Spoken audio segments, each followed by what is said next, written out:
time check for you, folks. It's 17:49 apparently on the 10th of the 2nd AD 2012. And this is another impromptu interview today with James from Waterford. James from www.freemenofwaterford.com and also awakenwaterford.com, which is the website he has under construction at the moment, almost ready to go. And also, if you go onto Facebook, you'll see there are some links and pages there for Facebook. We'll drop the links into the chat box for you shortly. The reason we're doing this impromptu interview is I'm sure many of you are aware today on the Pat Kenny show, Pat Kenny announced he was going to talk about the household charge in relation to a video that was circulating or something like that, circulating on the internet, which he said basically had a loophole, that there was no need to pay this household charge, that there was a loophole, and he brought a barrister who goes by the name Tim Bracken apparently on to basically poo-poo and dismiss and deride James's character, calling him a barroom. Well, I'm going to let you hear that anyway. James is on the line with me at the moment as well, folks. James, just give me a sound check there. Say hello to everybody so they can hear you. How you doing, guys? Okay, coming through loud and clear. That's lovely. First and foremost, James, I just want to start by reading this to everybody. I want everybody to have a listen to this. This is from Bunreg na HÉireann. This is the preamble.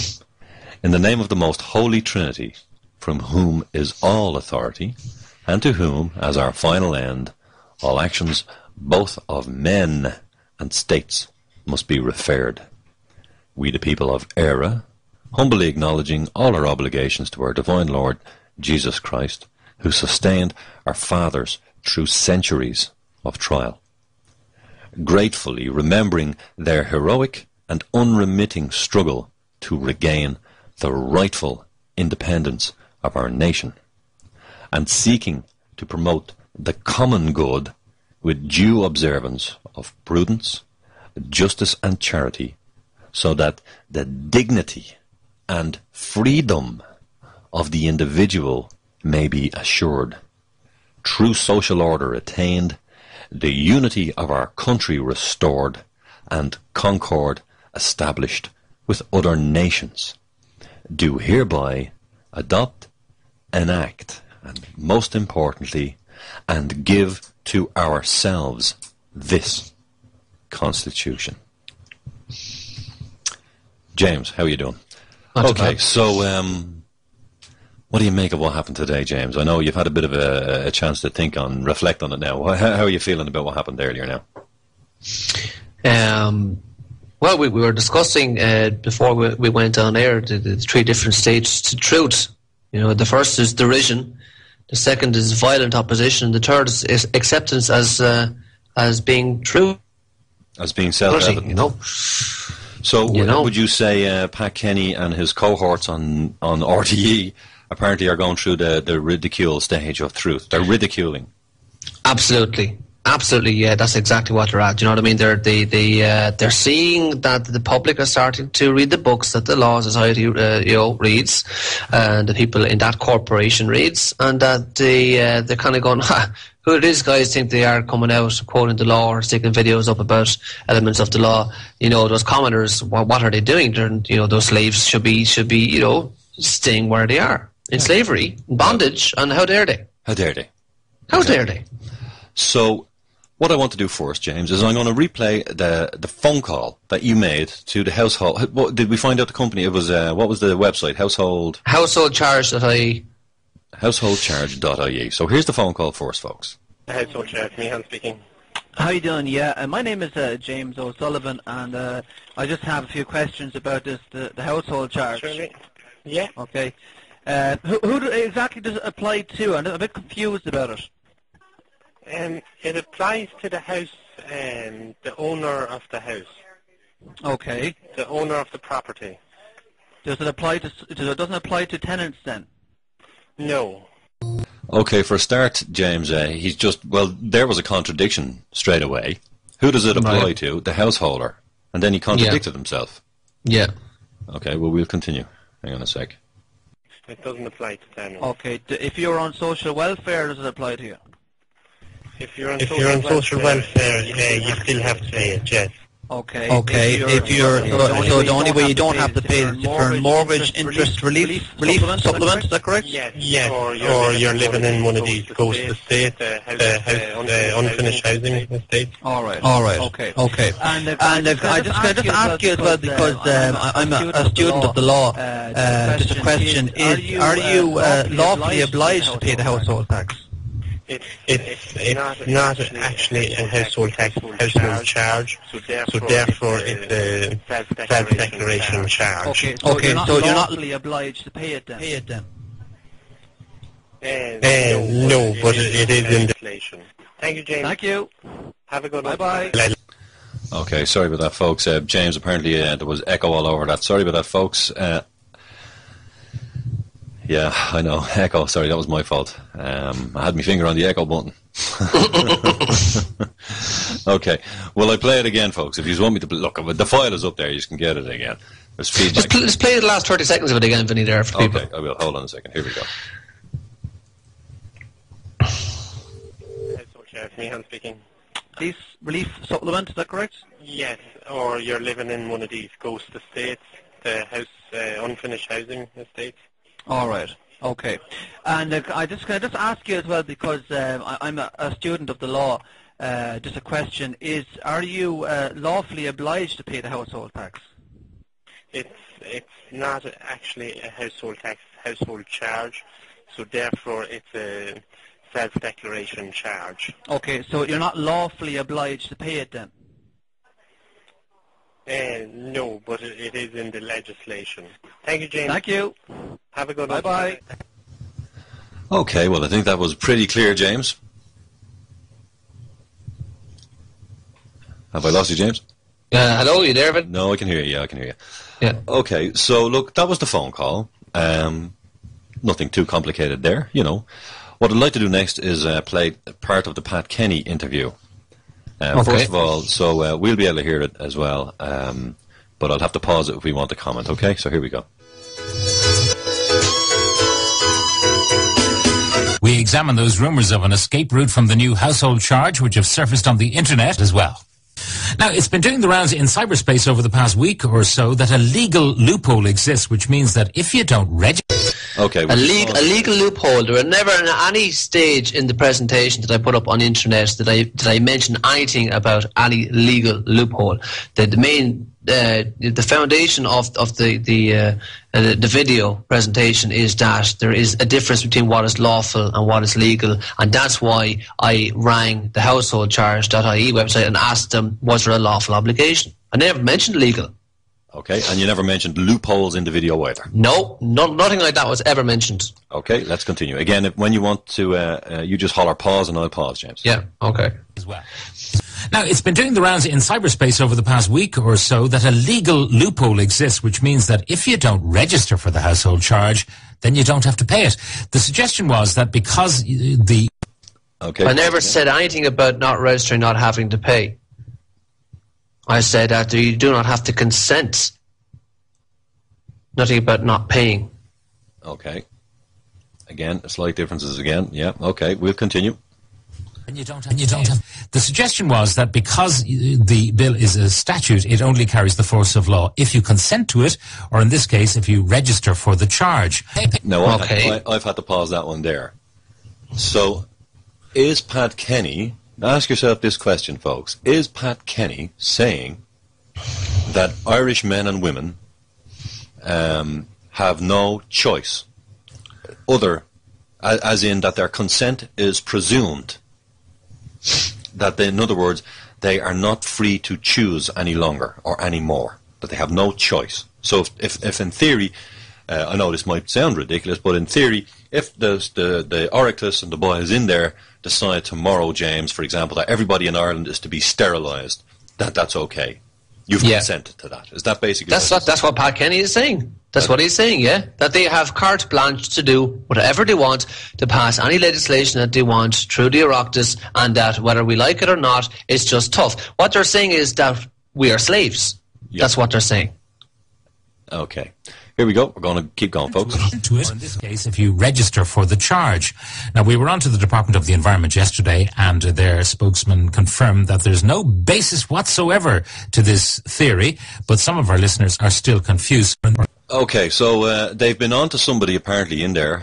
They didn't say who, and they said there's no basis for this, according to them. Now, I'd love for Pat Kenny to be a bit more transparent. And in fact, I openly invite Pat Kenny or Tim Bracken, the barrister apparently, to come on any time, or anybody from the household charge, or in fact, anyone, any politician, judge, barrister, solicitor, anybody who wants to come on right now and talk to James on this issue, or discuss it with me. The number, if you want to call in, folks, 00353. It's 1 for Dublin, 01 44 333 09.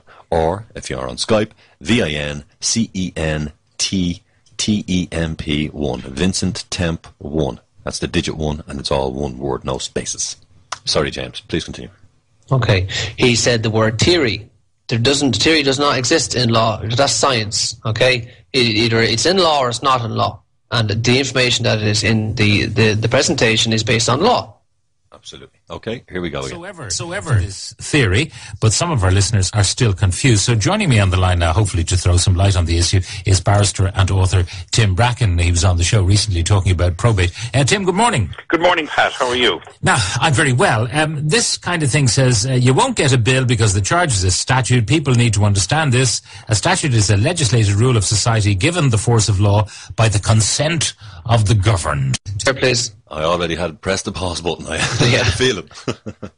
I never said that, there's no charge. If you just ignore it, the bill doesn't apply to you. I never, ever said that. Again, it's all twisted. Yeah, all I did was explain the difference between what a man and a woman is and what a person is. And that the language that they use in legislation is the person, who is a dead entity. Absolutely. It doesn't exist. Which is the government is also a dead entity, as well as the law society. Or rather, non-living. It was never living. It's not necessarily not dead. It's not alive either, folks. And interestingly, Tim Bracken tells us, or has told Pat Kenny, or the Pat Kenny show, that he was an expert apparently in probate law, which I found interesting, because probate law, folks, is the law of the dead entities, if you will. Very interesting. I'm going to continue, James, yeah? Yeah. Force of by the consent of the governed. Now, Pat, this is just like every pub in the country. And in every pub in the country, there's a character who sits up at the top of the counter dispensing legal knowledge willy-nilly to all and sundry. Okay, James, so do you sit at pubs dispensing legal knowledge willy-nilly to all and sundry? How long do you think I'd last in my local pub if I was dispensing legal information to all and they're trying to watch a soccer match? Do you know what I mean? It's totally ridiculous. You'd be told, get out of the way, you're blocking X Factor or the soccer match or something like that. Yeah. Now, what I sense here with this particular guy is there's a smell of fear, as in they're terrified that the common man could possibly understand what is really going on behind the scenes. This is what I see. This is what I hear. This is what I want to actually get on air with this guy. Would you say... I put it to him. Put a few points of law to him. What about this? What about that? Are you saying this? Are you saying that? Do you agree with this? Do you not agree with that? Right, well, exactly. Well, I mean, I find the attitude of Pat Kenny and this barrister that if I was the average Joe listening to this, I would be insulted. I would feel quite insulted. They're insulting the intelligence of the average man or woman listening to the Pat Kenny show, in my opinion. That's my opinion. Absolutely, I agree with that, Vinny. Pat Kenny, over recent years, has proven to be a very one-sided broadcaster. I'm a broadcaster myself in local radio here, and that I've been trained and told that you have to be showing both sides of the coin for the object of fairness for the listener. Well, for example, did they invite you to come onto the show to discuss? No, they didn't, and I've got an email here in front of me that I'll read out when, during this interview to, ask requests that I come onto the show and be able to tell my side of the story or to debate the video. Why don't you do that now? Give us you have a rough draft done up there at the moment, I believe. Okay, here's a rough draft of what I'm writing to the Pat Kenny show. Hi, I was phoned today to be made aware that a video I posted on YouTube was being discussed on your show this morning. Yesterday, in follow-up to my video that was discussed by Pat and barrister Tim Bracken, I called the householdcharge.ie website and had a discussion with the agent at the end of the phone. When he was asked was there any lawful obligation to pay the household tax in furtherance to my inquiry, he agreed there was no lawful obligation. This would seem to support the view expressed in the video. I have attached the MP3 of this conversation with the household.ie agent, which I had permission to record. As I believe some of the comments to be slanderous, I would like to be given an opportunity to debate this with the barrister Tim Bracken on your show, as I have evidence that there is no lawful obligation. Now, this is a rough draft, I'll say that. Also, here is the link to the video that was discussed on your show. I look forward to your response, and I expect your show will be interested in finding a fair balance for your listeners in this matter. Best wishes, James O'Sullivan. Seems fairly straightforward. And what I've just done, I've just posted rte.ie link there in the chat box, folks. And if you have a look at that, you'll say Today with Pat Kenny. And it goes Friday, 10th of February, blah, blah, blah, blah, blah. It talks about Michael D. Higgins, talks about Greece. And then it has household charge. And it has the following. It has been doing the rounds in cyberspace over the past week or so that a legal loophole exists, which means that if you don't register for the household charge, then you don't have to pay it. The suggestion was actually that because the bill is a statute, it only carries the force of law if you consent to it, or, in this case, register for the charge, which, of course, is consenting, right? We were on to the Department of the Environment yesterday, and the spokesman, unnamed, confirmed that there's no basis whatsoever to that theory, but some of our listeners are still confused. So joining Pat on the line to throw some light on the issue, barrister and author Tim Bracken. Now, I found that interesting there that some of our listeners are still confused, so I would take from that, James, they're getting a lot of phone calls about this. I would agree with you on that one, yeah. They're probably pouring water over their telephone exchange to keep it cool. Okay, will we continue? That's the end of it. That's the end of the letter that I've written here, the email. You know, that's and I'm also going to CC this to all of the national papers and the radio stations and local papers and radio stations here in Waterford. Wonderful, and I think everybody else should do the same thing. Okay. And I forward it on to you, Vinny, and you can forward it on to whoever you want to forward it on, and get them to forward it on to. I'll put it onto the website, and everybody can forward it to everybody. Yeah. Okay, here we go. I'm just going to continue another bit with the interview. Have a listen to this, folks. Dispensing legal knowledge willy-nilly to all and sundry. And normally the pub lawyer, that's what you could describe him as. And 99.999% of what he says is absolute rubbish. Of what he says is absolute rubbish. So, 99.99% of what you say, James, is rubbish, apparently. Now, I'd love to know what the 0.001% that he agrees with is. From his learned gentleman himself. Yes, I mean, we invite, look, the Tim Bracken, barrister, whoever the heck you are, feel free to come on anytime. Folks, if anybody wants to email him or send him a letter or even call him, I believe his number is actually on the internet. He has his number up there somewhere. Hang on, where is it gone? Oh, I Googled it earlier and I found it. Well, I have one very direct question for Mr. Tim Bracken. If the maxim of law is that all men are equal before the law, how can anything be forced on men? Is that not initiatory force? Does that not break the rule of law? It would appear to, as far as I can tell. What I'm just going to do... Okay, there's a link, folks, I've just posted. I believe that's the chap. He has a profile or something like that up on the internet under the Bar Council of Ireland. I'm nearly sure that's the guy. Not 100% sure. I'm nearly sure, though. I think Hanover Place in Cork. And he has a mobile number up there, so apparently he's inviting. It's not. This is not hidden. This is not secret information. It's just right up there on the internet, so... I don't know, perhaps somebody'd like to ring him, maybe, I don't know, and ask him, or let him know we're discussing, apparently, what he was talking about. Maybe he's talking about a different video, James, and we don't know about it. Maybe he is. That's entirely possible. If so, well, then let them say which video they're talking about. Yeah. Let them say it, and maybe we owe them an apology, James.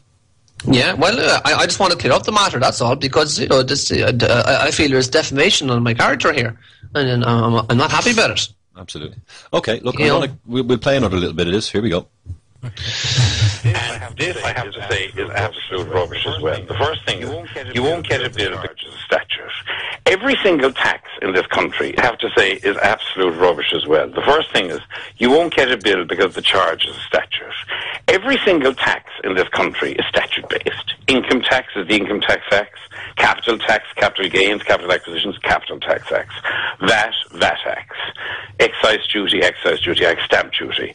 And this tax is no different. This is a statute-based tax, and there are sanctions if you don't pay it. And, I mean, to say that it is not operative and that you don't have to register is absolute nonsense. So, what are the implications if you take this internet advice and don't register and don't pay? Well, you'll probably sit there, and I would think that in about 12 months' time, you will get a summons to the district court. And you'll be dragged down to the district court. So what he's doing, this is all collusion between Pat Kenny, who's a state and who works for the state, right? They're in collusion together. It's very, very clear. They never asked me, or if it's somebody else talking about, to come on and to be able to have a balanced view, a balanced debate. Okay, all statutes, have to be consensual. If they're not, well, then we're slaves. It's as simple as that. It really is that simple. We're slaves. If they want to decide tomorrow that you have to shave all your hair off, including your eyebrows, and ride down the road on a unicycle, and if you don't do it, lock you up for 6 months. That's slavery. Absolutely. Well, also, I found interesting there the attitude, if you will, that, or rather the expression. Sorry, correct myself. Sorry, I was reading something else there. But the expression that, it's not a tax, it's a charge. Yeah. Okay, so what's the difference between a charge and a tax, folks? Mm. So a charge, we're led to believe, is a commercial instrument that, somebody or someone somehow has performed some class of a service for you, and here's your bill, here's the charge sheet, Yeah. You've been charged exactly the way An Garda Síochána charge you when you supposedly breach one of these statutes or acts. Mm-hmm. Even though there's nobody hurt, they're basically saying, well, you've committed a crime, right? But it's a commercial crime they're talking about. It's not an actual physical crime. Mm-hmm. And, of course, so what he's talking about, what they're doing is they're trying to spread fear again in society. They're using initiatory force as a means of spreading fear amongst the public. Right? And that was the setup there. And you get very clear, initiatory force is when you make threats to people. If you don't do this, this will happen. Okay, and let's see what you heard him there. Let's see what happens. Let's see what happens a year down the road when you're pulled into the court. There's your threat. There's your initiatory force. Yeah. You'd be hauled in front of a private corporation where a priest will decide whether you've sinned or not. Mm-hmm. Which is summary judgment anyway. They've already decided before you walk in the door. Yeah, no, I mean, some of the people are wondering, are we going to call them on air? I don't think that's right, folks, to do hijack journalism like that. I really don't think it's right. It's out there, so I'm very happy to send, let them know that this has happened. If somebody wants to call them, that's fine. I'm not suggesting you do. I'm not suggesting you don't. I'm simply saying that's not my way of doing things. If he wants to come on and discuss this again, I'll be glad to have him on. Absolutely glad to. We won't interrupt him, won't talk over him, let him have a say, and when he pauses, we'll come back in.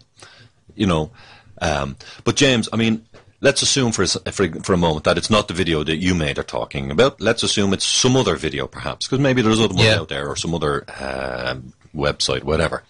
Mm-hmm. Either way, question, are they being truthful, open and honest to the people, do you think? I said... are Pat Kenny and this, whoever he is, this Tim Bracken chap, are they being open, honest and truthful? No, it's deception. It's deception at the highest level. It's collusion and it's deception. It's a one-sided story. And I think you're right, Vinny. The average Joe driving around his car or his van is not going to be very happy listening to that that level of obtuseness and arrogance. Mm-hmm.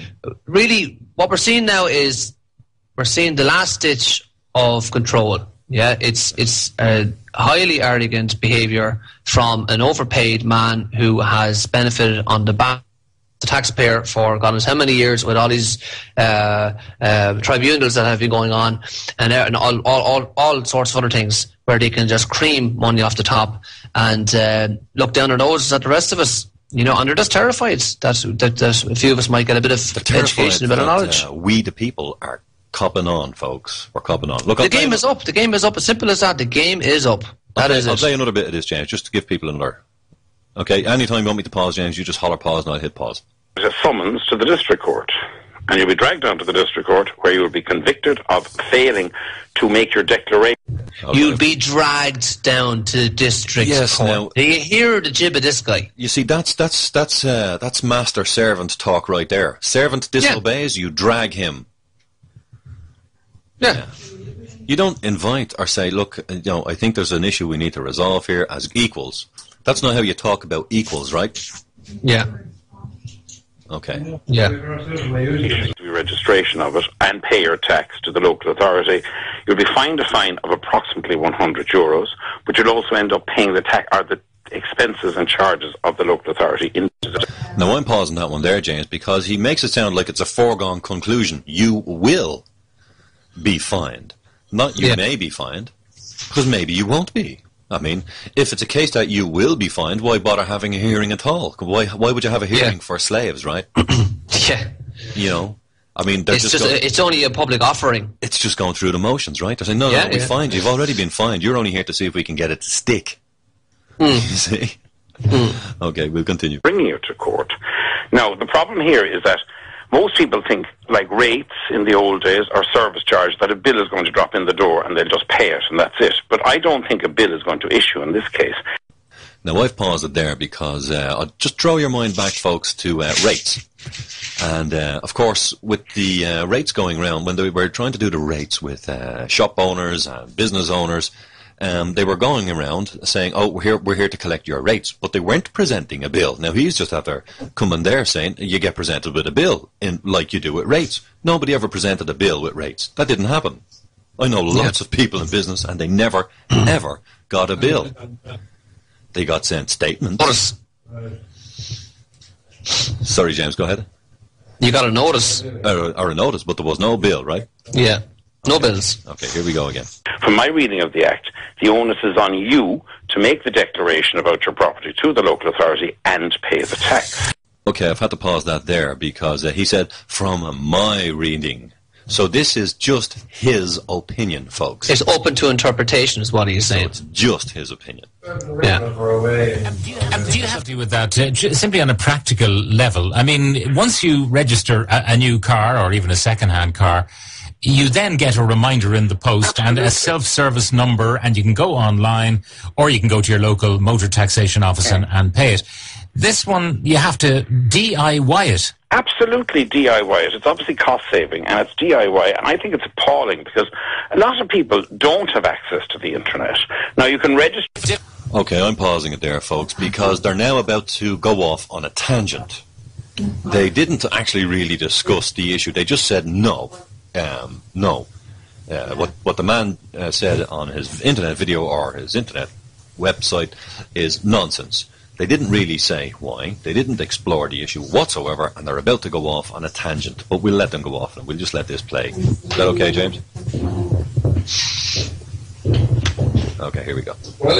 It says, and you see, the thing is, the Act came in on the 1st of January. Then there was a statutory instrument, which is Statutory Instrument 1 of 2012, which sets out what you must put into your declaration and the details you must give. But who's going to find out where a statutory instrument is? You get it from government publications, or else you go online to the Irish Statute Book and look up statutory instruments, and it's the first one in 2012. But how many people don't have access to computers, particularly elderly people? And the lack So you can register in writing. You can register in writing, or else you can register online at www.householdcharge.ie. But you can't get the information in writing unless you're near government publications. Exactly, unless you go online. So what about elderly people who have no access to computers? Okay, I've paused it there again, folks. Did this turn that into a promotion for the household charge? They're now saying, they're now promoting, as you say, well, here's how to do it. And I think this is a disgrace that elderly people... You know, that's not the issue. That's not the topic they were discussing, folks. Sorry, get a bit of background noise from you there, James. Somebody which is there? Yeah, I'm in the kitchen here in the family house, yeah. Okay, no problem. But Wings of a Dub, did I hear him right? All taxes are statutes. That's what he said, apparently. And I'm going to continue on. Here we go. Or don't have access to computers. I mean, they're waiting for the bill to come in the door. It's not going to come. And actually, the lack of information from the department about this is absolutely appalling. I read 2 newspapers a day. I listen to the radio constantly, look at some television, but I have not seen any ads by the department giving information to people as to what number, what information they should give, and to whom they should pay the tax.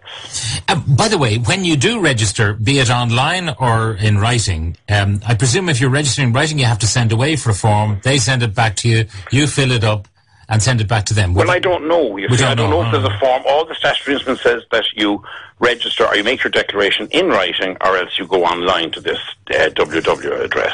So what do you have to tell them if you register? You have to tell them the information required to be furnished, and this is in the statutory instrument. There are 5 elements of information. Number 1 is the name of the owner of the residential property, because it's only the owner of the residential property who has to make this declaration.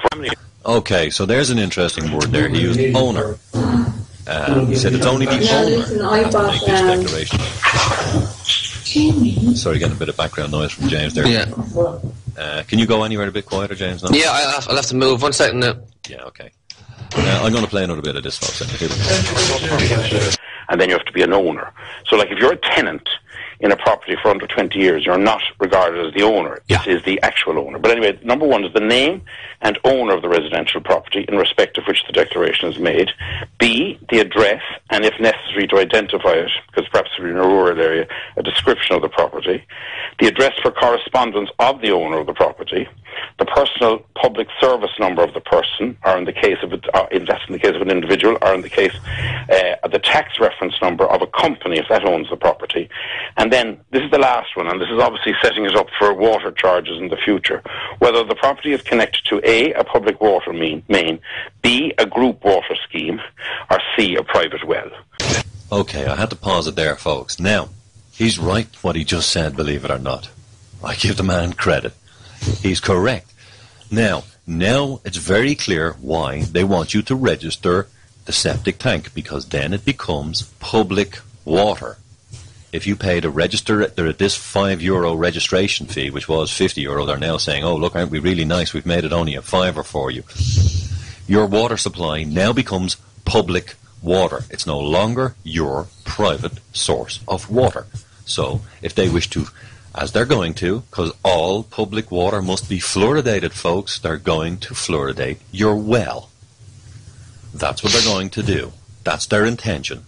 Make no mistake about it. If you register your septic tank and then the water or the well on your property, which they'll come about eventually, or if they haven't already got that hidden in there somewhere, they're going to come and fluoridate your ground well.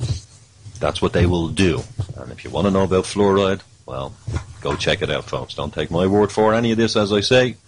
By all means, go do your own independent research. Read the actual documents. I'll continue, James. Okay.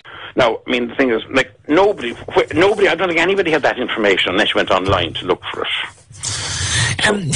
Suppose you do nothing and you hear nothing, and there are so many people who've been encouraged by the anti-household charges to pay, don't pay, and you do, the court is too busy to truck with you.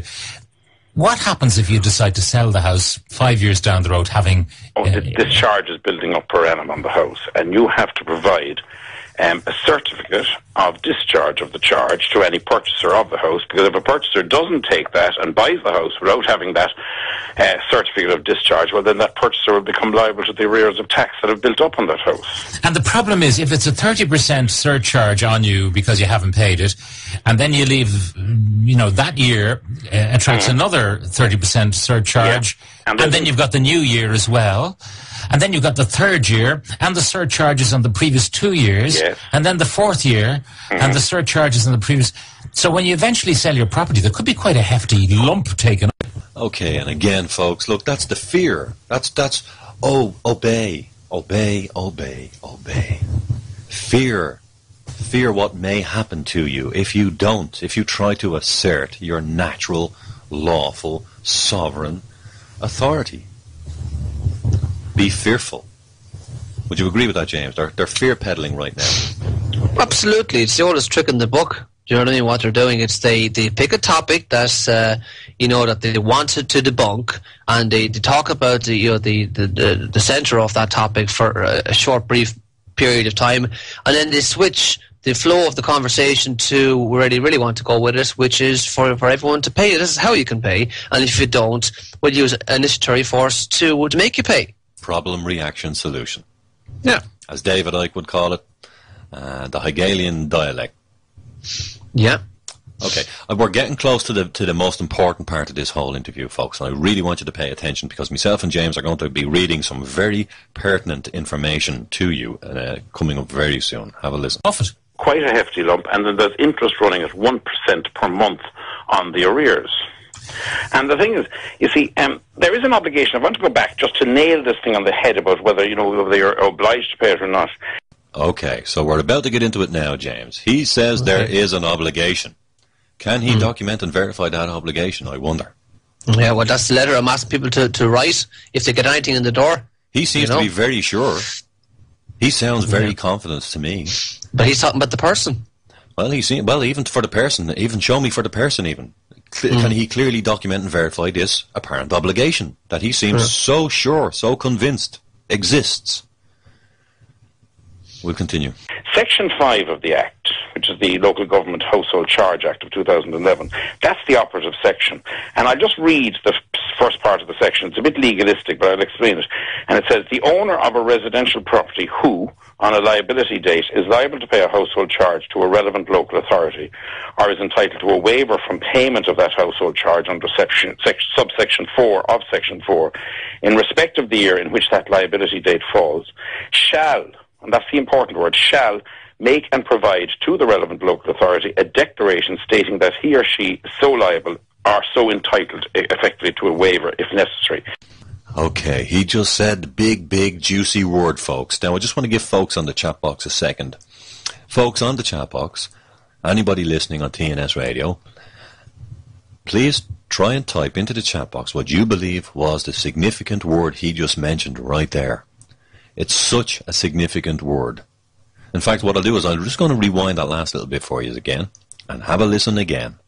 Relevant local authority, or is entitled to a waiver from payment of that household charge under subsection 4 of Section 4, in respect of the year in which that liability date falls, shall, and that's the important word, shall make and provide to the relevant local authority a declaration stating that he or she is so liable or so entitled effectively to a waiver if necessary.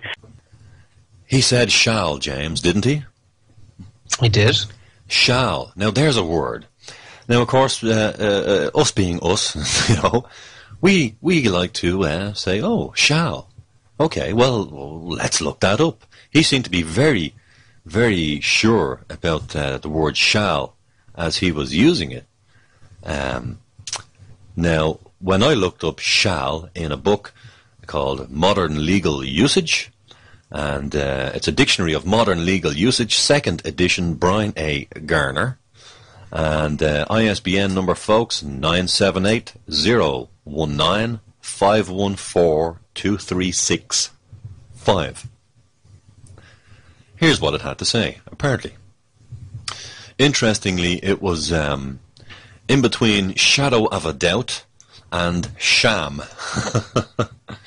And it says, shall see words of authority. And I thought, wow, words of authority. Well, how interesting. And then underneath that it has shall and will see doublets, triplets, and synonym strings. Now, you'll hear me talk about synonyms and whatnot, folks, here and there. Okay, so I looked up shall, James, and then had to go and look up words of authority. Now, just to give you an idea, folks, there's pages and pages of this, but I'll just give you an idea. Go to the beginning, that might be an idea of it. Here we go. Words of authority. Few reforms would improve legal drafting more than if drafters were to begin paying close attention to the verbs by which they set forth duties, rights, prohibitions, and entitlements. In the current state of common law drafting, these verbs are a horrific muddle. And what is even more surprising, Few drafters even recognize this fact. The primary problem is shall. I'm going to read that again. The primary problem is shall, to which we must immediately turn, and has A, shall. This word runs afoul on several basic principles of good drafting. The first is that a word used repeatedly in a given context is presumed to bear the same meaning throughout. Shall commonly shifts its meaning even in mid-sentence. Shall commonly shifts its meaning even in mid-sentence. The second principle is strongly aligned with the first. When a word takes on too many senses and cannot be confined to one sense in a given document, it becomes useless to the drafter. Shall has as many as 8, that's right, 8, 1, 2, 3, 4, 5, 6, 7, 8 senses in drafted documents. The third principle has been recognized in the literature on legal drafting since the mid-19th century. Good drafting generally ought to be in the present tense, not the future. Shall is commonly used as a future tense modal verb. In fact, the selfsame quality in shall, the fact that it is a chameleon-hued word, causes it to violate each of those principles. How can shall be so slippery, one may ask, when every lawyer knows that it donates a mandatory action, ? Well, perhaps every lawyer has heard that it is mandatory, but very few consistently use it in that way. And as a result, courts in virtually every English-speaking jurisdiction have held by necessity that shall means may in some contexts and vice versa.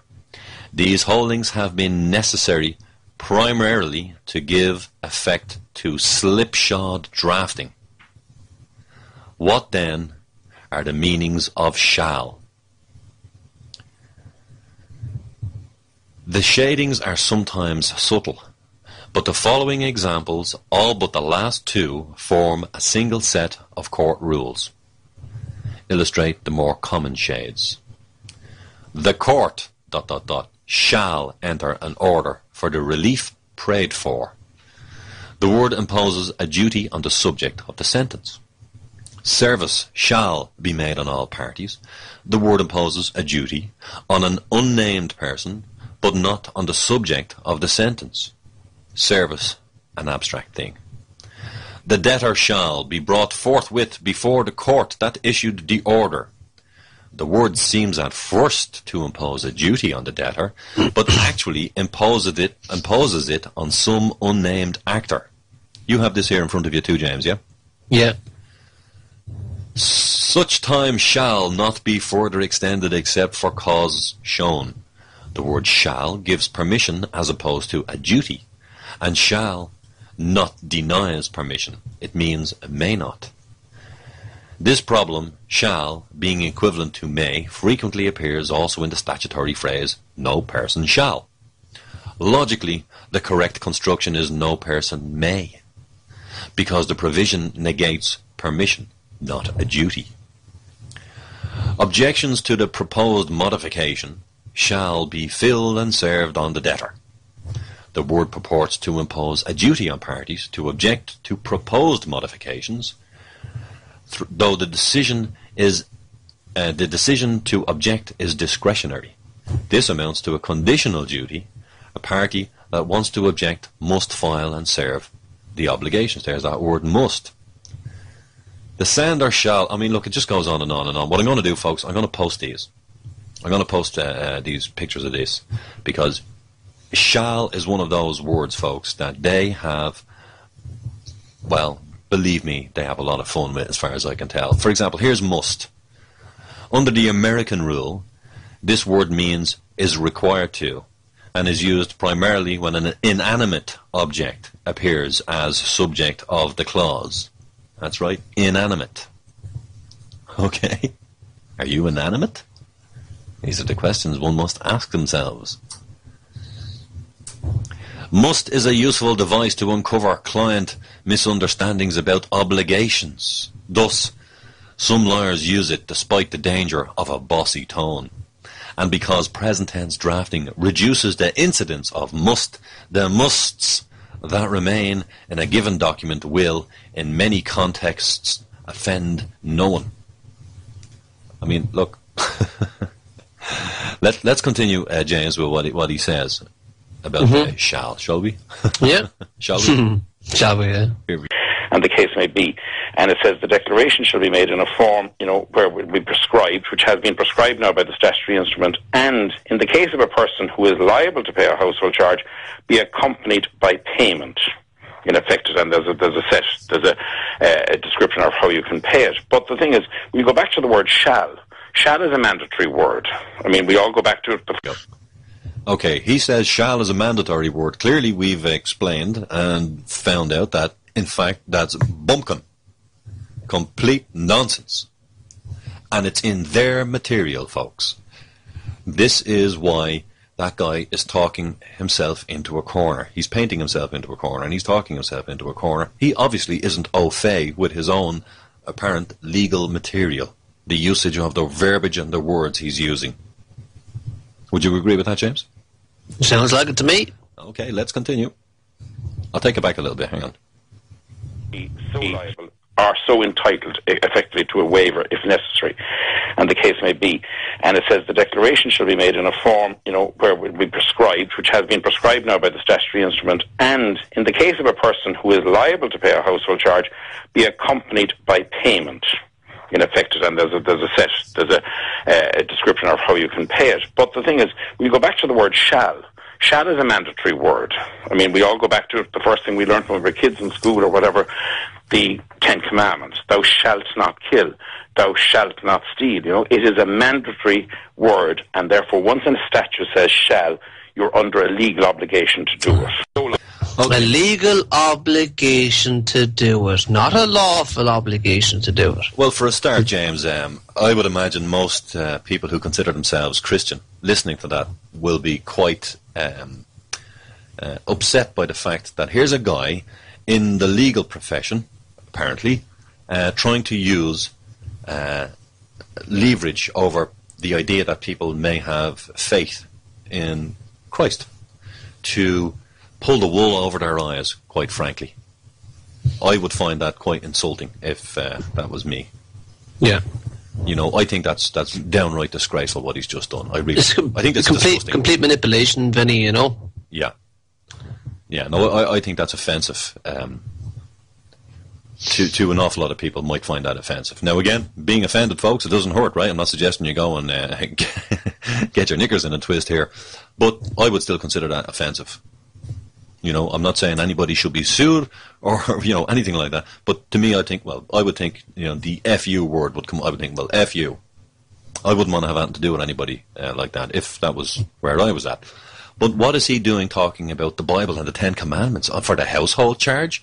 Is there an 11th commandment in there somewhere? Thou shalt pay the household charge. Did we miss it? Moses must have dropped that one on the way down from the mountain, huh? Maybe he dropped it into the burning bush. Enda Kenny picked it up when he was on holidays over there. He came back with a tablet. Look what I found over in Israel. Look what I found, boys. Okay. Right, okay, look, we've only a minute of that. We've only 20 odd seconds left of this. I'm just going to rewind it back a little bit just to let you hear that again. Here we go. The thing is, we go back to the word shall. Shall is a mandatory word. I mean, we all go back to the first thing we learned when we were kids in school or whatever, the 10 Commandments. Thou shalt not kill. Thou shalt not steal. It is a mandatory word, and therefore once a statute says shall, you're under a legal obligation to do it. Actually, sorry for interrupting again there, James, but actually he says thou shalt. Yeah, it's different word. The word shall, not shalt. Different word. Absolutely. So, You know. Okay. Well, the little word games they play. We're almost finished. I'll let it go again. Here we go. No escape. There's no escape. Right? All right, Tim. Application. And the other thing is, if you don't pay it before you go, Pat, is then subsection 4 of that. A person who contravenes these subsections shall be guilty of an offence and shall be liable on summary conviction to a Class C fine. A Class C fine is one that doesn't exceed €254. All right, but you still have to pay the original bill. Tim Bracken, thank you very much for joining us. Pat, you're more than welcome. Thank you. There is no escape. Do you hear the language they're using? There is no escape. Resistance is useless. You know, it's just crazy, like. Now, I mean, you know, sometimes, James, as I read this stuff and I come across this, and what I'm going to do, folks, is I'm going to upload the photos from the book, just so you can see. I took pictures of the text of the book just so you can see what. I'm sure Tim Bracken himself would be, and Pat Kenny would be delighted that we're publishing this information from these very astute, apparently legal documents or legal writings to educate the public and to be open and transparent. Absolutely. Because you know, let's make it clear what all this means, folks. Let's make it clear. Let's have a little bit of clarity, shall we? Now, the difference between shall and shalt, in a biblical sense, folks, I don't believe that man should be talking about it.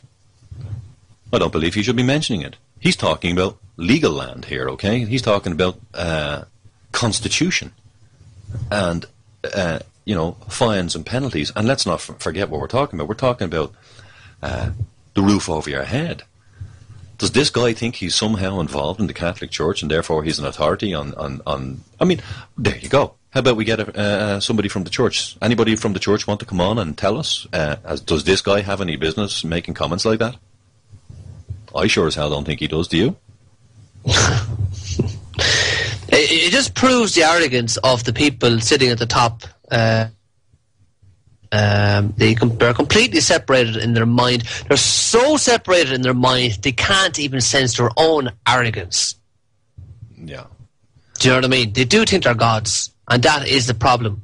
And like I said earlier on today, I have witnessed firsthand in court, when you follow proper procedures, you know, the behaviour of the top level people in the court system, how they behave towards the layman, and it's disgusting. And it has to stop. Yeah, but they're not going to stop it, folks. Only we can stop it, James. Do you agree? Absolutely. Only we can do it, folks. I want to finish off, James, because I know Royston is getting ready to come on at 7, and it's about 7:15 now, folks. So, look, I'm going to get this podcasted. I'm going to upload it as soon as I can, and somebody says, Vin, I missed the beginning. I want to play this to the father-in-law. Will this be podcasted? Yes, it will, Steve. Absolutely. If we've 10 minutes left, folks, or thereabouts, if somebody wants to call in, 00353143309, and I'm going to type that into the chat box. Apparently, according to the chat box, that one of the guys are contacted Mr. Bracken, and we're awaiting his phone call. Oh, okay. So that we can have a balanced, view. Okay. So that we're not, it's not a biased broadcast like they had this morning. Oh, yeah, absolutely. No, I mean, look, well, nobody's called me yet, so I'm sitting here waiting. So there's the number. I popped it again into the chat box. Actually, I've somebody calling now. Hold on, I'm going to add them in. Hello. You're live on the air. Oh, it's Ivan. How are you doing, Ivan? You're live on the air with me and James. Or James and I. All right. Well, yeah. I called Tim. I don't know. I think some of the other guys phone him as well. Hi, James. By the way, how's it going? Hi. How are you doing, Ivan? Good. So I've called him and I said that he'll be more than happy for him to come on. And he said he just wanted to see who TNS is, who they are and what they're about. But I'm pretty sure that most of the guys emailed him already, so he knows. But you're saying there's just 10 minutes left, so you're probably not going to make it for this time. But I said that maybe if he would like the host maybe to call him and ask him if he wants to come on, and he said, yeah, that's not a problem. Wonderful. So he didn't say that he's going to come on, don't get me wrong, but he said he just want to see what kind of radio this is. I told him it's an internet radio. I said we broadcast in Ireland. I said I was just talking about myself. I said I listened to your show, and I think you should come on because this is being discussed. He didn't say he's not going to come on. He just said he's going to have a look, and we agreed that I'm going to email him all the information, which I did, and some of the guys did already. So. Mm-hmm. Well, look, maybe he was unaware of the phone call that was made to the household charge folks by James. And again, as I said, it's also entirely possible that they weren't referring to James's video on YouTube. That's entirely possible too. However, even if that is the case, there's still problems with what he's expressing. I mean, there are problems with it. There's no two ways about it. Mr. Finney, why don't you give him a call there if he's accepting a call? Why don't you give him a call? I don't like doing that live on the air. Something just makes me feel that's not right, to be honest with you. Okay, that's just me. I mean, well, not live. We can give him a call later because I did say that some of the hosts is going to give you a call, and just discuss. Okay, well, why don't you give him a call, Vinny, and cast? Well, with his permission. Yeah, well, and you can always ring me, and I can come in on the phone call. Sure. Well, again, maybe James, maybe you might ring him first on your own, just to see if he clarifies that it was your video he was talking about. Okay. I mean, look, I've no problem ringing the guy. I'm not saying, but if he's not talking about the video, or if Pat Kenny wasn't talking about the video, do we even know what video he was referring to? We need to get that clarified. So, look, to me, I just don't think it's right to do it on air. I'll be honest. I wouldn't appreciate that. I wouldn't necessarily mind if anybody rings, but I just don't think he'd appreciate it. I don't think it's right. Mm-hmm. Perhaps he needs to go and brush up on his knowledge about the word "shall" for a start, because that's a very significant word. And the way he was putting it out there, I think is leading people to believe that there's no option, absolutely no option other than to pay this. And, that's not what I'm seeing when I read the description about the word "shall" in that material that, again, is produced by the legal profession, folks. I didn't produce that. Sorry, just looking at some of the comments. Just to quote his own wording, I mean, he said there is no escape. Well, look, what does that signify? How about when is Pat Kenny due on again? Maybe we might try and see if we can set an interview up with yourself even and him on Pat Kenny. I mean, Pat Kenny hosted the show in the first place, and I mean, I'm open to having him back on here anytime. I'll have him on here anytime, folks, or any of the hosts will indeed, not just me, any of the hosts. But this started on the Pat Kenny show. Does Pat Kenny not have an obligation to his listeners to clarify? Apparently, they like to tell people they're the national broadcaster, and they like to tell people that, you have an obligation for a start to pay their license fee. So, I mean, look at it this way. If he is incorrect, which I believe he is actually incorrect, if he's incorrect about this one issue, I don't think we realise, a lot of people listening, that means if he's incorrect about this one issue, it means we are correct about every single other issue we're talking about. That all acts and statutes must have consent. Open, honest, clear, informed consent. And if not, somebody, somehow, somewhere is perpetrating a fraud against you. Because you must have full knowledge. Sorry, Ivan, go ahead. Those details we gave earlier, the law library page. That's correct. That's that's all his details. So maybe everybody who haven't done so yet want to email, or maybe you can call in. Okay, can we just him and just. I just look. Thanks for calling, folks. If you did call, well and good. He does put his number up there. He's not hiding his number. But maybe I don't think it's good if if a whole load of people ring the chap. He's been wrong and he's been informed. So let's leave it at that. We got to leave it in his court. I don't make it a personal thing against the guy. You know what I mean? Maybe he just doesn't really know. That's possible too. Folks. Maybe it was an honest mistake. Absolutely, we have to grant that. Maybe Pat Kenny was making an honest mistake too. I didn't like the way he was chortling and laughing in the background. I'll be straight and honest with you, folks. I didn't like it, but that maybe Pat Kenny needs to learn a thing or two. Well, the top broadcasters in RTE, I think they have lost their touch with the common man. I think that's pretty much established at this stage. You're on ridiculous money, and they live in a different world, and they live in a different bubble altogether from everybody else. Everyone else is suffering, living on pittance, which is majority of the country now at this stage when you pay all your bills. And they do need to be woken up to the reality of what everyone else is suffering and everyone else is paying. Well, I think what people need to realise is if you have plenty of money, folks, it acts as an insulator.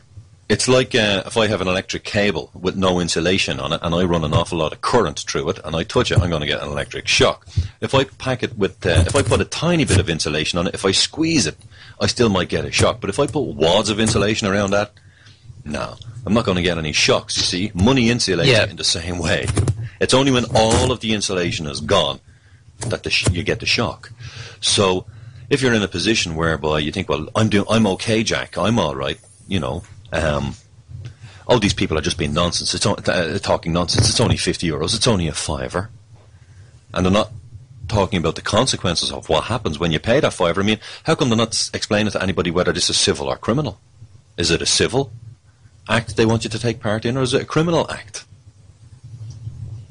They obviously want you to take part in it. I do have somebody calling here. I don't know who it is. I'm just going to answer and include them. So whoever you are, hang on a sec. Hello, you're live. Is it civil or criminal? Is it a civil? Yeah, hello, Ben. Is that you? Yep, you have your radio on in the background. Can you turn that off? Yeah, right. I'll just take part in it. Lovely. I do have some. Yeah, okay, mate. Yeah, just on that point about Pat Kenny. Yeah, you're live on the air at the moment, just so you know. Okay, mate, yeah. The Department of Communications, Marine and Natural Resources, right? They were the people that originally put out the Public Service Broadcasting Charter, okay? And the Broadcasting Charter for RTE lays out guiding principles for the handling of issues on the national broadcasting station RTE. The Public Service remit states clearly in number 2, RTE shall at all times strive to reflect fairly and equally the regional, cultural and political diversity of Ireland, its peoples.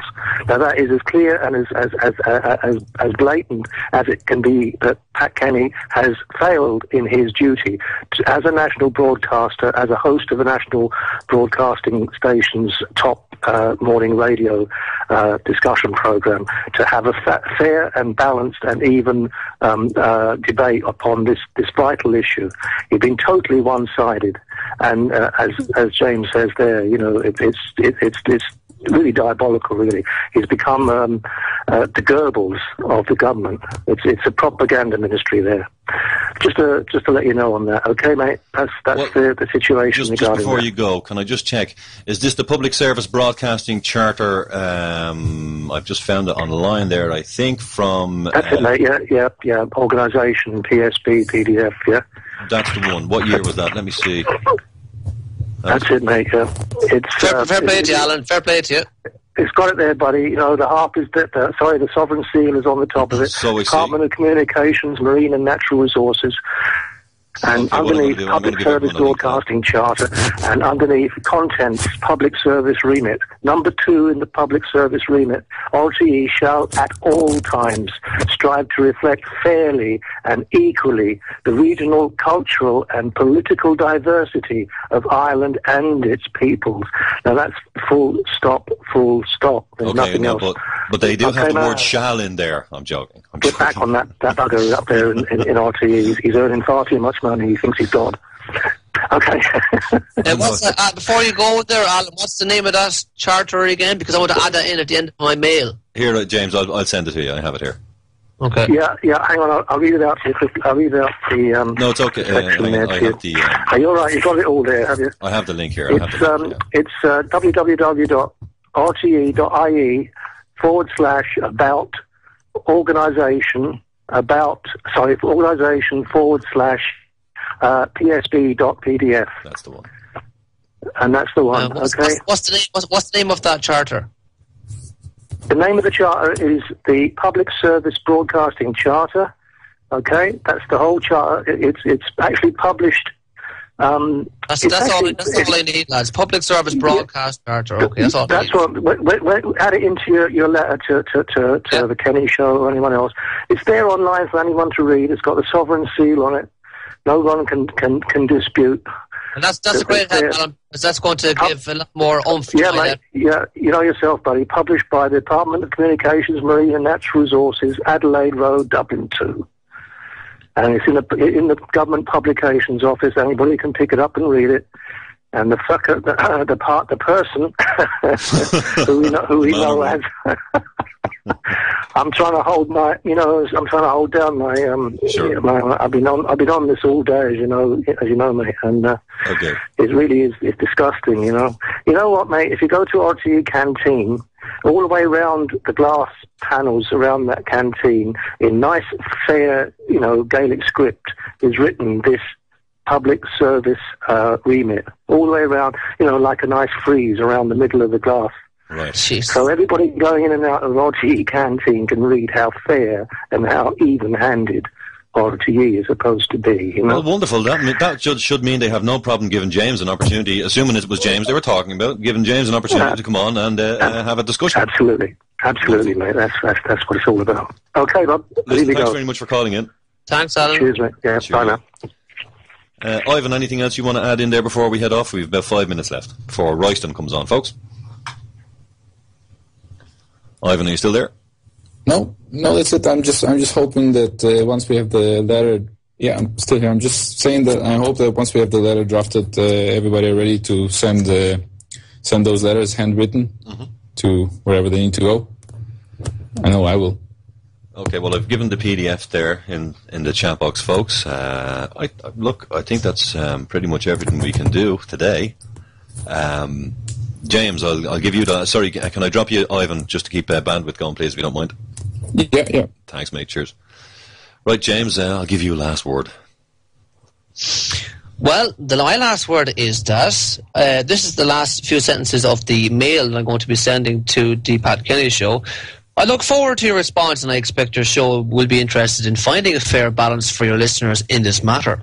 Here is your public service broadcast charter. RTE shall at all times strive to reflect fairly and equally the regional, cultural and political diversity of Ireland and its people. Best wishes, James O'Sullivan. Yeah. Okay, well, seems fairly straightforward to me. Going to leave you at that, folks. Thanks very much for tuning in. You've been listening to TNSRadio.com. Time check for you, 18:56, apparently the 10th of the 2nd AD 2012. I'm done. Out of here. Thanks very much, James. Thanks, Finn. Cheerio. And I will get this podcasted ASAP, folks. But don't forget, Royston Upson up next with all his wonderful information on being a decent prepper and survival. A very interesting chap, lots to say and lots to do. I believe he does have a guest on this evening. I'm just going to double check. He did say to me in his blurb earlier, I believe, that he has a guest. Yes, he does have a guest tonight. Yeah. So, look, that's it from me, folks. Thank you very much. Hope you enjoyed it. And, think it through, folks. And thanks very much.